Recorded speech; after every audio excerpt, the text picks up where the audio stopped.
राजस्थान लोक सेवा आयोग एक टॉपिक दिया गया है, उसके बारे में पढ़ेंगे। तो सबसे पहले देखते हैं राजस्थान लोक सेवा आयोग अध्यादेश 1949 द्वारा आरपीएससी का गठन कब किया गया। तो आरपीएससी का गठन किया गया था 20 अगस्त 1949 को। कब किया गया था? 20 अगस्त 1949 को किया गया था आरपीएससी का गठन। ठीक है, लेकिन उस समय आरपीएससी क्रियाशील नहीं थी, प्रभाव में नहीं थी। ठीक है, तो आरपीएससी प्रभाव में कब आई, आरपीएससी क्रियाशील कब हुई? वो हुई 22 दिसंबर 1949 को। कब हुई? 22 दिसंबर 1949 को आरपीएससी प्रभाव में आई।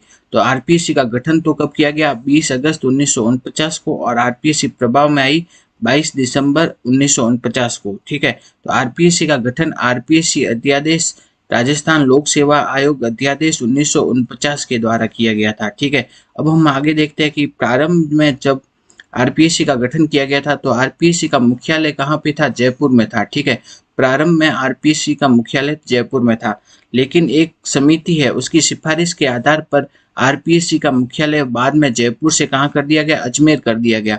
तो वो समिति का नाम क्या है? तो सत्यनारायण राव समिति। सत्यनारायण राव समिति की सिफारिश के आधार पर। ठीक है, तो किस समिति की सिफारिश के आधार पर आरपीएससी का मुख्यालय जयपुर से अजमेर कर दिया गया? वो है सत्यनारायण राव समिति की सिफारिश के आधार पर। ठीक है, तो आरपीएससी का मुख्यालय जयपुर से अजमेर किस समिति की सिफारिश के आधार पर किया गया? वो है सत्यनारायण राव समिति की सिफारिश के आधार पर। अब हम आगे देखते हैं कि आरपीएससी के पहले अध्यक्ष कौन थे। तो आरपीएससी के पहले अध्यक्ष थे एस के घोष। कौन थे? एस के घोष थे आरपीएससी के पहले अध्यक्ष। एस के घोष राजस्थान हाईकोर्ट के मुख्य न्यायाधीश थे। ठीक है, तो आरपीएससी के जो पहले अध्यक्ष थे वो थे एस के घोष। एस के घोष राजस्थान हाईकोर्ट के मुख्य न्यायाधीश थे। आरपीएससी के दूसरे अध्यक्ष थे एस सी त्रिपाठी। कौन थे? S C Tripathi. वो एक आईएएस थे और पूर्व यूपीएससी सदस्य थे। ठीक है, पूर्व यूपीएससी सदस्य थे और एक आईएएस थे। अब आगे हम देखते हैं वर्तमान में आरपीएससी का मुख्यालय कहाँ है? वो है अजमेर में। जब आरपीएससी का गठन किया गया था तब आरपीएससी का मुख्यालय कहाँ था? वो था जयपुर में, लेकिन सत्यनारायण राव समिति की सिफारिश के आधार पर आरपीएससी का मुख्यालय जयपुर से कहाँ कर दिया गया? अजमेर कर दिया गया, और वर्तमान में आरपीएससी का मुख्यालय है अजमेर में। नेक्स्ट हम देखते हैं कि आरपीएससी के सदस्यों की कुल संख्या अधिकतम कितनी हो सकती है। तो आरपीएससी में सदस्यों की कुल संख्या अधिकतम हो सकती है 8। कितनी हो सकती है? 8 सदस्य हो सकते हैं अधिकतम। तो उसमें से एक तो क्या होगा? अध्यक्ष होगा, और 7 अधिकतम क्या हो सकते हैं? सदस्य हो सकते हैं। तो आरपीएससी में सदस्यों की संख्या, सदस्य मतलब अध्यक्ष प्लस सदस्य, ठीक है, दोनों की मिला करके बोला गया है। ठीक है, तो सदस्य मतलब अध्यक्ष प्लस सदस्य, इसकी अधिकतम संख्या हो सकती है 8। तो एक तो क्या होगा? अध्यक्ष होगा, और 7 क्या होगी? अधिकतम सदस्य हो सकते हैं। तो आरपीएससी में सदस्यों की अधिकतम संख्या 8। तो एक तो क्या होगा? अध्यक्ष, और 7 अधिकतम क्या होंगे? सदस्य। आगे हम देखते हैं कि आरपीएससी के अध्यक्ष का या सदस्य का कार्यकाल कितना होता है। तो आरपीएससी के अध्यक्ष या सदस्य का कार्यकाल होता है 6 वर्ष या 62 साल की आयु पूर्ण करना है।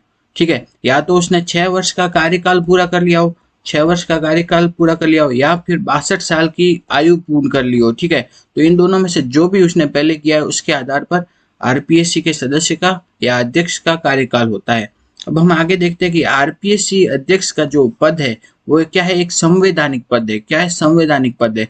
ठीक है, तो इसकी नियुक्ति कौन करता है? वो करता है राजस्थान का राज्यपाल। तो आरपीएससी के अध्यक्ष की या सदस्यों की नियुक्ति करता है वो कौन करता है? राजस्थान का राज्यपाल करता है। ठीक है, अब हम आगे देखते हैं कि आरपीएससी अपना वार्षिक प्रतिवेदन किसे प्रस्तुत करती है? राजस्थान के राज्यपाल को। आरपीएससी के अध्यक्ष के रूप में सबसे लंबा कार्यकाल किसका रहा? वो था डीएस तिवारी का। ठीक है, आरपीएससी के अध्यक्ष के रूप में सबसे लंबा कार्यकाल रहा था डीएस तिवारी। इनका डीएस तिवारी। ठीक है, नेक्स्ट हम देखते हैं कि आरपीएससी के कौन से ऐसे सदस्य हैं जो कि अध्यक्ष भी रह चुके हैं और सचिव भी रह चुके हैं। ठीक है, तो अध्यक्ष और सचिव दोनों रह चुके ऐसे अध्यक्ष कौन है? वो है एन के बैरवा। तो एन के बैरवा है वो अध्यक्ष भी रह चुके हैं और सचिव भी रह चुके हैं। अब हम आगे देखते हैं कि आरपीएससी के अध्यक्ष के रूप में सबसे कम कार्यकाल किनका रहा? वो है पीएस यादव। इनका कार्यकाल सिर्फ 37 दिन का रहा था। ठीक है, तो आरपीएससी के अध्यक्ष के रूप में सबसे कम कार्यकाल पीएस यादव का रहा। उनका कार्यकाल सिर्फ 37 दिन का था। अब हम आगे देखते हैं किस आर्टिकल में प्रत्येक राज्य के लिए एक लोक सेवा आयोग का गठन करने का प्रावधान है। वो है आर्टिकल 315(1). ठीक है। आर्टिकल 315 में यह प्रावधान है कि प्रत्येक राज्य के लिए एक लोक सेवा आयोग होगा, राज्य लोक सेवा आयोग होगा। ठीक है, तो कौन से आर्टिकल में ये प्रावधान है कि प्रत्येक राज्य के लिए एक राज्य लोक सेवा आयोग होगा? वो है आर्टिकल 315 में। आर्टिकल 315 315 315, ठीक है, आर्टिकल 315, आर्टिकल 315 में ये प्रावधान है कि प्रत्येक राज्य के लिए क्या होगा? एक लोक सेवा आयोग का गठन करने का प्रावधान है। अब हम आगे देख सकते हैं कि राजस्थान लोक सेवा आयोग है, उसके अध्यक्ष तथा उनके सदस्यों की जो नियुक्ति करता है वो कौन करता है? राजस्थान का राज्यपाल करता है। आरपीएससी के अध्यक्ष तथा सदस्यों की नियुक्ति करता है राजस्थान का राज्यपाल। ठीक है, उनकी नियुक्ति तो राजस्थान का राज्यपाल कर देता है, लेकिन इनको वो अपने पद से हटा नहीं सकता है। ठीक है, राज्यपाल अपने आप से इन्हें आरपीएससी के सदस्यों को और अध्यक्ष को अपने पद से हटा नहीं सकता है। ठीक है, तो आरपीएससी के अध्यक्ष तथा उनके सदस्यों को केवल और केवल राष्ट्रपति की आज्ञा के आधार पर ही उनके पद से हटाया जा सकता है। ठीक है, तो आरपीएससी के अध्यक्ष तथा सदस्यों की नियुक्ति तो कर देता है राज्यपाल, लेकिन उनको हटाने के लिए उसे राष्ट्रपति की आज्ञा लेनी पड़ती है। ठीक है, तो आरपीएससी के अध्यक्ष तथा सदस्यों को हटाता कौन है? वो है राष्ट्रपति, और इनकी नियुक्ति कौन करता है? वो है राजस्थान का राज्यपाल। ठीक है, ये क्वेश्चन आरएस 2023 में भी पूछा गया था। अगर आपको हमारा ये वीडियो अच्छा लगा तो वीडियो को लाइक करो, हमारे यूट्यूब चैनल को सब्सक्राइब करो तथा अधिक से अधिक शेयर करो। Thank you.